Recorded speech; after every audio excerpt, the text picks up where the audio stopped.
تقوی کا معنی کیا ہے؟ اچھی طرح بات سمجھنا، نیک عمل کرنا اور گناہ سے بچنا، یہ تقوی۔ اور اگر گناہ ہو جائے تو پھر اس گناہ سے توبہ کرنا، یہ ہے تقوی۔ عام طور پر تقوی کا معنی یہ سمجھا جاتا ہے کہ انسان سے گناہ ہو ہی نہیں، انسان سے گناہ نہ ہو، یہ تقوی ہے۔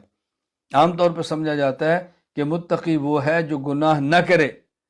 متقی کا معنی صرف یہ نہیں کہ جو گناہ نہ کرے، بلکہ جو نیک عمل کرے اور گناہ نہ کرے وہ بھی متقی، اور اگر گناہ کر لے اور پھر توبہ کر لے تو وہ بھی متقی۔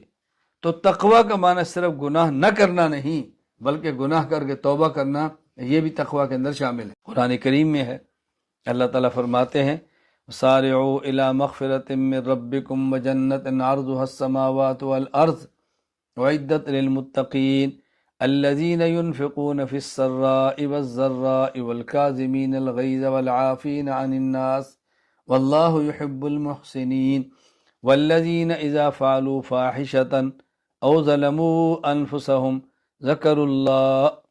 قرآن کریم میں ہے، سبحان اللہ، کس طرح اللہ نے بات کھولی ہے کہ دیکھو تم مغفرت اور جنت کی طرف دوڑو، جنت کی طرف دوڑو۔ آگے کیا فرمایا؟ وہ جنت کیا ہے؟ اللہ اکبر، دوڑو اس کی طرف۔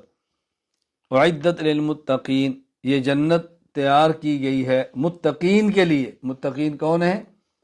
الذین ينفقون فی السراء والضراء، ہر حال میں خرچ کرتے ہیں، کم ہے تب بھی، زیادہ ہے تب بھی، کم ہے تو کم خرچ کرتے ہیں لیکن خرچ ضرور کرتے ہیں۔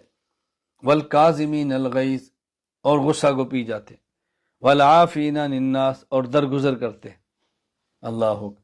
والذین اذا فعلوا فاحشۃ او ظلموا انفسهم ذکروا اللہ فاستغفروا لذنوبهم ومن یغفر الذنوب الا اللہ ولم یصروا علی ما فعلوا، اور یہ اپنی جان پہ ظلم کر لیتے ہیں، کبھی بے حیائی کا کام بھی کر لیتے ہیں، پھر استغفار کرتے ہیں، اللہ کو یاد کرتے ہیں، اور اللہ کے علاوہ کون ہے معاف کرے، اور اپنے گناہوں پر ڈٹتے نہیں ہیں، فرمایا یہ متقین ہیں۔